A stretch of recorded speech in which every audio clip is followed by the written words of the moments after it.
Namaste devotees. Today it is a very special day because today it is Dhanu Sankranti, and on this day a very auspicious yoga named Sukarma Yoga has come. You are very lucky if you get this mantra today. This mantra is named as Sarva Mangala Mantra. By listening to this mantra today with devotion for 108 times each in the morning and evening, all desires will be fulfilled, happiness will be obtained, and all sorrows will go out of devotee's life. Before listening to the mantra, if you are new to the channel, subscribe the channel, press the nearby bell icon and select all options.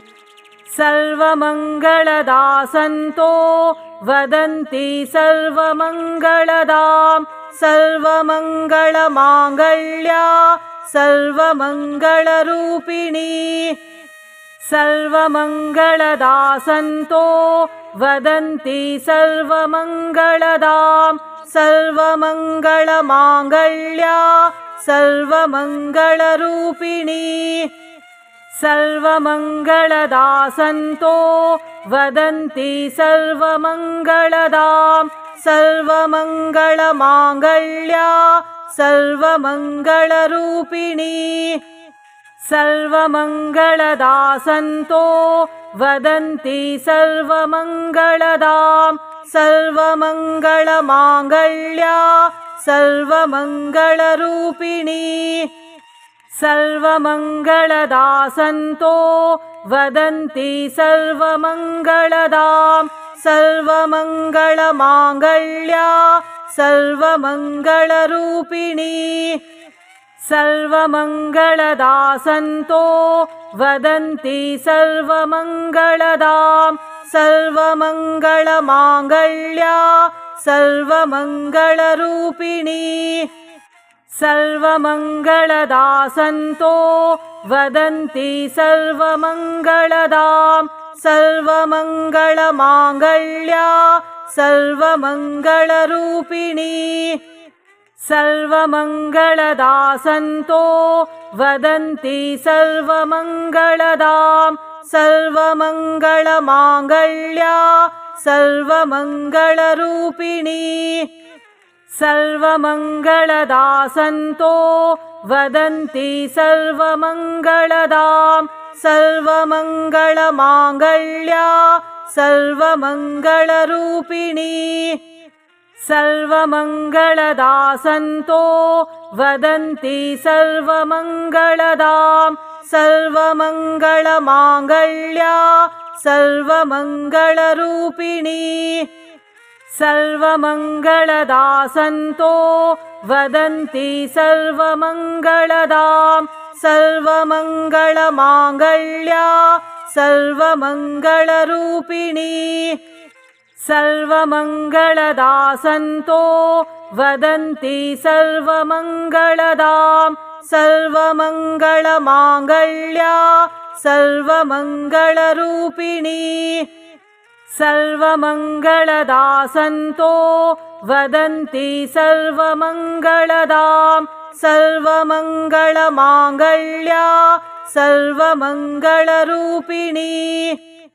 सर्वमङ्गलदासन्तो वदन्ति सर्वमङ्गलदां सर्वमङ्गलमाङ्गल्या सर्वमङ्गलरूपिणी सर्वमङ्गलदासन्तो वदन्ति सर्वमङ्गलदां सर्वमङ्गलमाङ्गल्या सर्वमङ्गलरूपिणी सर्वमङ्गलदासन्तो वदन्ति सर्वमङ्गलदां सर्वमङ्गलमाङ्गल्या सर्वमङ्गलरूपिणी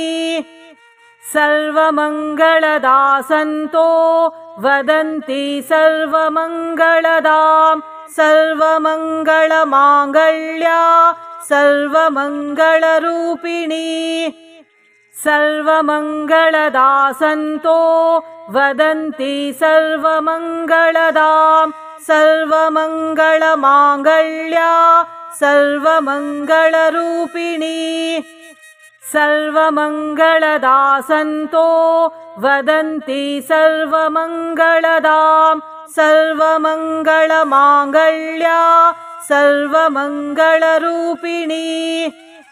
सर्वमङ्गलदा सन्तो वदन्ति सर्वमङ्गलदां सर्वमङ्गलमाङ्गल्या सर्वमङ्गलरूपिणी सर्वमङ्गलदा सन्तो वदन्ति सर्वमङ्गलदां सर्वमङ्गलमाङ्गल्या सर्वमङ्गलरूपिणी सर्वमङ्गलदा सन्तो वदन्ति सर्वमङ्गलदां सर्वमङ्गलमाङ्गल्या सर्वमङ्गलरूपिणी सर्वमङ्गलदा सन्तो वदन्ति सर्वमङ्गलदां सर्वमङ्गलमाङ्गल्या सर्वमङ्गलरूपिणी सर्वमङ्गलदा सन्तो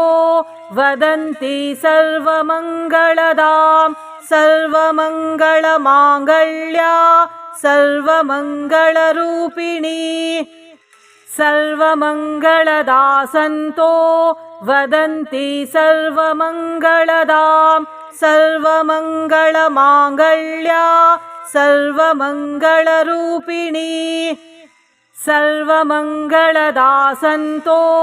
वदन्ति सर्वमङ्गलदां सर्वमङ्गलमाङ्गल्या सर्वमङ्गलरूपिणी सर्वमङ्गलदा सन्तो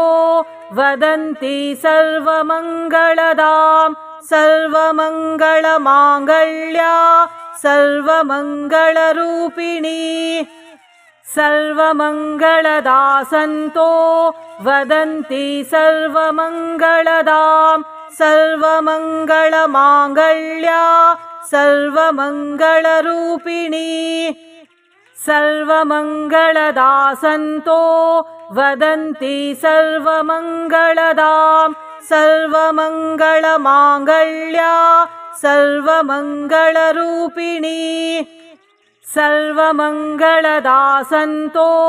वदन्ति सर्वमङ्गलदां सर्वमङ्गलमाङ्गल्या सर्वमङ्गलरूपिणी सर्वमङ्गलदा सन्तो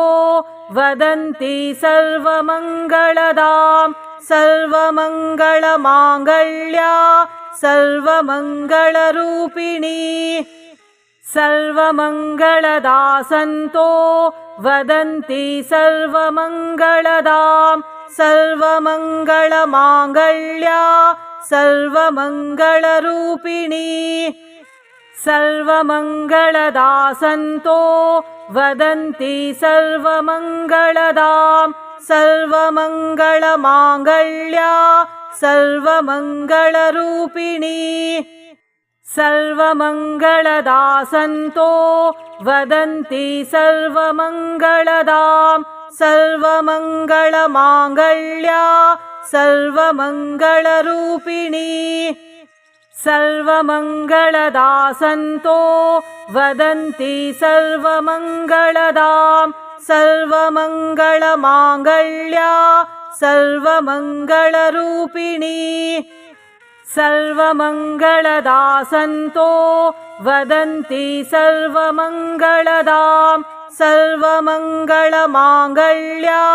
सर्वमङ्गलरूपिणी सर्वमङ्गलदा सन्तो वदन्ति सर्वमङ्गलदां सर्वमङ्गलमाङ्गल्या सर्वमङ्गलरूपिणी सर्वमङ्गलदा सन्तो वदन्ति सर्वमङ्गलदां सर्वमङ्गलमाङ्गल्या सर्वमङ्गलरूपिणी सर्वमङ्गलदा सन्तो वदन्ति सर्वमङ्गलदां सर्वमङ्गलमाङ्गल्या सर्वमङ्गलरूपिणी सर्वमङ्गलदा सन्तो वदन्ति सर्वमङ्गलदां सर्वमङ्गलमाङ्गल्या सर्वमङ्गलरूपिणी सर्वमङ्गलदा सन्तो वदन्ति सर्वमङ्गलदां सर्वमङ्गलमाङ्गल्या सर्वमङ्गलरूपिणी सर्वमङ्गलदा सन्तो वदन्ति सर्वमङ्गलदां सर्वमङ्गलमाङ्गल्या सर्वमङ्गलरूपिणी सर्वमङ्गलदा सन्तो वदन्ति सर्वमङ्गलदां सर्वमङ्गलमाङ्गल्या सर्वमङ्गलरूपिणी सर्वमङ्गलदा सन्तो वदन्ति सर्वमङ्गलदां सर्वमङ्गलमाङ्गल्या सर्वमङ्गलरूपिणी सर्वमङ्गलदा सन्तो वदन्ति सर्वमङ्गलदां सर्वमङ्गलमाङ्गल्या सर्वमङ्गलरूपिणी सर्वमङ्गलदा सन्तो वदन्ति सर्वमङ्गलदां सर्वमङ्गलमाङ्गल्या सर्वमङ्गलरूपिणी सर्वमङ्गलदा सन्तो वदन्ति सर्वमङ्गलदां सर्वमङ्गलमाङ्गल्या सर्वमङ्गलरूपिणी सर्वमङ्गलदा सन्तो वदन्ति सर्वमङ्गलदां सर्वमङ्गलमाङ्गल्या सर्वमङ्गलरूपिणी सर्वमङ्गलदा सन्तो वदन्ति सर्वमङ्गलदां सर्वमङ्गलमाङ्गल्या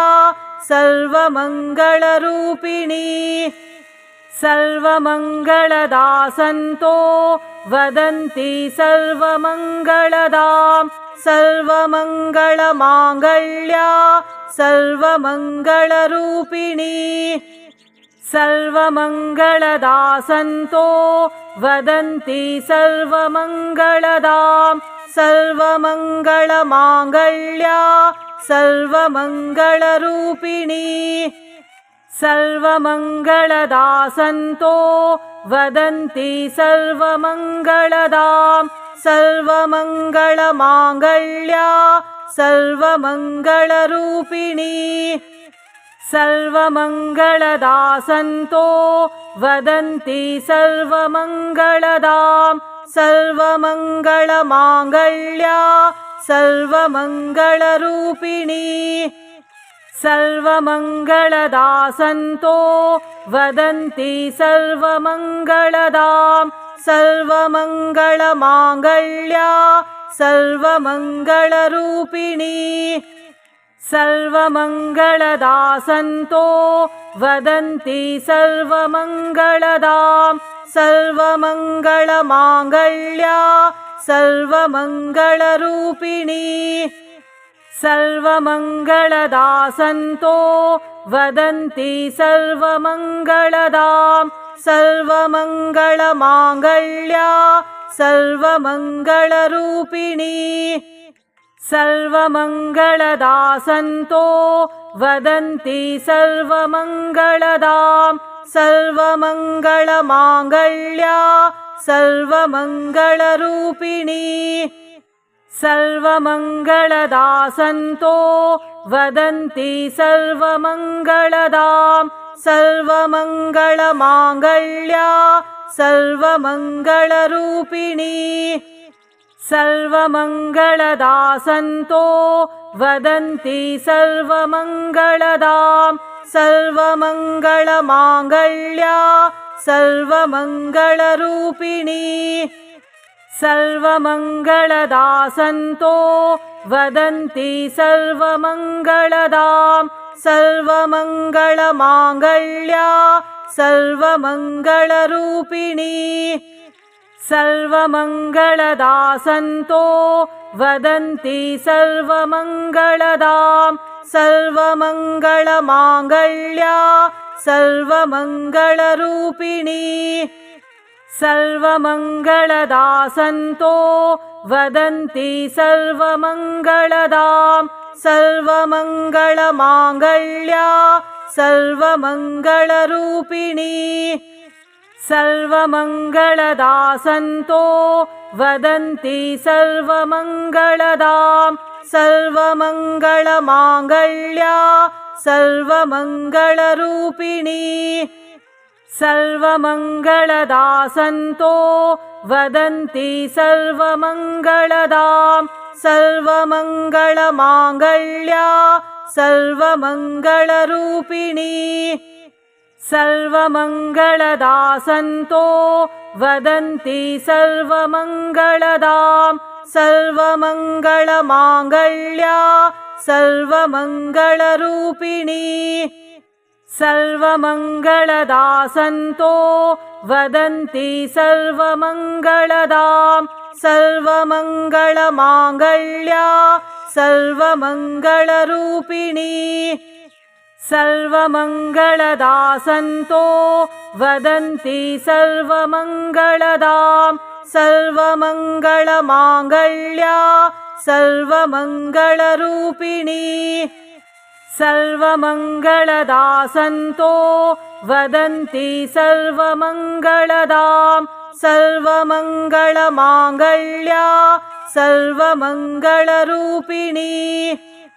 सर्वमङ्गलदा सन्तो वदन्ति सर्वमङ्गलदां सर्वमङ्गलमाङ्गल्या सर्वमङ्गलरूपिणी सर्वमङ्गलदा सन्तो वदन्ति सर्वमङ्गलदां सर्वमङ्गलमाङ्गल्या सर्वमङ्गलरूपिणी सर्वमङ्गलदा सन्तो वदन्ति सर्वमङ्गलदां सर्वमङ्गलमाङ्गल्या सर्वमङ्गलरूपिणी सर्वमङ्गलदा सन्तो वदन्ति सर्वमङ्गलदां सर्वमङ्गलमाङ्गल्या सर्वमङ्गलरूपिणी सर्वमङ्गलदा सन्तो वदन्ति सर्वमङ्गलदां सर्वमङ्गलमाङ्गल्या सर्वमङ्गलरूपिणी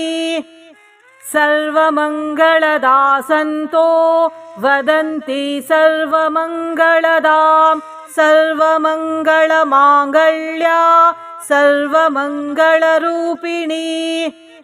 सर्वमङ्गलदा सन्तो वदन्ति सर्वमङ्गलदां सर्वमङ्गलमाङ्गल्या सर्वमङ्गलरूपिणी सर्वमङ्गलदा सन्तो वदन्ति सर्वमङ्गलदां सर्वमङ्गलमाङ्गल्या सर्वमङ्गलरूपिणी सर्वमङ्गलदा सन्तो वदन्ति सर्वमङ्गलदां सर्वमङ्गलमाङ्गल्या सर्वमङ्गलरूपिणी सर्वमङ्गलदा सन्तो वदन्ति सर्वमङ्गलदां सर्वमङ्गलमाङ्गल्या सर्वमङ्गलरूपिणी सर्वमङ्गलदा सन्तो वदन्ति सर्वमङ्गलदां सर्वमङ्गलमाङ्गल्या सर्वमङ्गलरूपिणी सर्वमङ्गलदा सन्तो वदन्ति सर्वमङ्गलदां सर्वमङ्गलमाङ्गल्या सर्वमङ्गलरूपिणी सर्वमङ्गलदा सन्तो वदन्ति सर्वमङ्गलदां सर्वमङ्गलमाङ्गल्या सर्वमङ्गलरूपिणी सर्वमङ्गलदा सन्तो वदन्ति सर्वमङ्गलदां सर्वमङ्गलमाङ्गल्या सर्वमङ्गलरूपिणी सर्वमङ्गलदा सन्तो वदन्ति सर्वमङ्गलदां सर्वमङ्गलमाङ्गल्या सर्वमङ्गलरूपिणी सर्वमङ्गलदा सन्तो वदन्ति सर्वमङ्गलदां सर्वमङ्गलमाङ्गल्या सर्वमङ्गलरूपिणी सर्वमङ्गलदा सन्तो वदन्ति सर्वमङ्गलदां सर्वमङ्गलमाङ्गल्या सर्वमङ्गलरूपिणी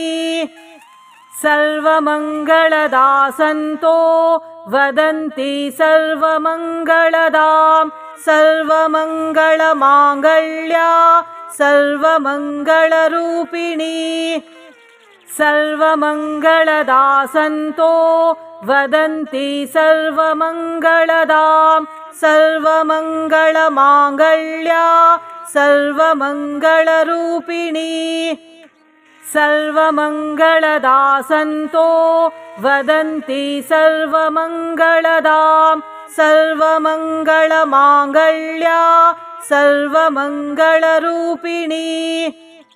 सर्वमङ्गलदा सन्तो वदन्ति सर्वमङ्गलदां सर्वमङ्गलमाङ्गल्या सर्वमङ्गलरूपिणी सर्वमङ्गलदा सन्तो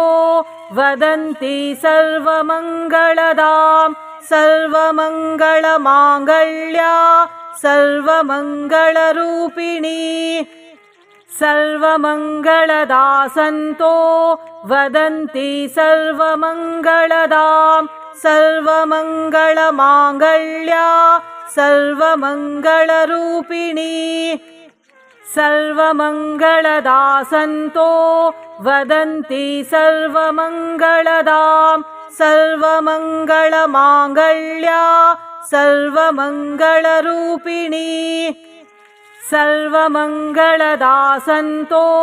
वदन्ति सर्वमङ्गलदां सर्वमङ्गलमाङ्गल्या सर्वमङ्गलरूपिणी सर्वमङ्गलदा सन्तो वदन्ति सर्वमङ्गलदां सर्वमङ्गलमाङ्गल्या सर्वमङ्गलरूपिणी सर्वमङ्गलदा सन्तो वदन्ति सर्वमङ्गलदां सर्वमङ्गलमाङ्गल्या सर्वमङ्गलरूपिणी सर्वमङ्गलदा सन्तो वदन्ति सर्वमङ्गलदां सर्वमङ्गलमाङ्गल्या सर्वमङ्गलरूपिणी सर्वमङ्गलदा सन्तो वदन्ति सर्वमङ्गलदां सर्वमङ्गलमाङ्गल्या सर्वमङ्गलरूपिणी सर्वमङ्गलदा सन्तो वदन्ति सर्वमङ्गलदां सर्वमङ्गलमाङ्गल्या सर्वमङ्गलरूपिणी सर्वमङ्गलदा सन्तो वदन्ति सर्वमङ्गलदां सर्वमङ्गलमाङ्गल्या सर्वमङ्गलरूपिणी सर्वमङ्गलदा सन्तो वदन्ति सर्वमङ्गलदां सर्वमङ्गलमाङ्गल्या सर्वमङ्गलरूपिणी सर्वमङ्गलदा सन्तो वदन्ति सर्वमङ्गलदां सर्वमङ्गलमाङ्गल्या सर्वमङ्गलरूपिणी सर्वमङ्गलदा सन्तो वदन्ति सर्वमङ्गलदां सर्वमङ्गलमाङ्गल्या सर्वमङ्गलरूपिणी सर्वमङ्गलदा सन्तो वदन्ति सर्वमङ्गलदां सर्वमङ्गलमाङ्गल्या सर्वमङ्गलरूपिणी सर्वमङ्गलदा सन्तो वदन्ति सर्वमङ्गलदां सर्वमङ्गलमाङ्गल्या सर्वमङ्गलरूपिणी सर्वमङ्गलदा सन्तो वदन्ति सर्वमङ्गलदां सर्वमङ्गलमाङ्गल्या सर्वमङ्गलरूपिणी सर्वमङ्गलदा सन्तो वदन्ति सर्वमङ्गलदां सर्वमङ्गलमाङ्गल्या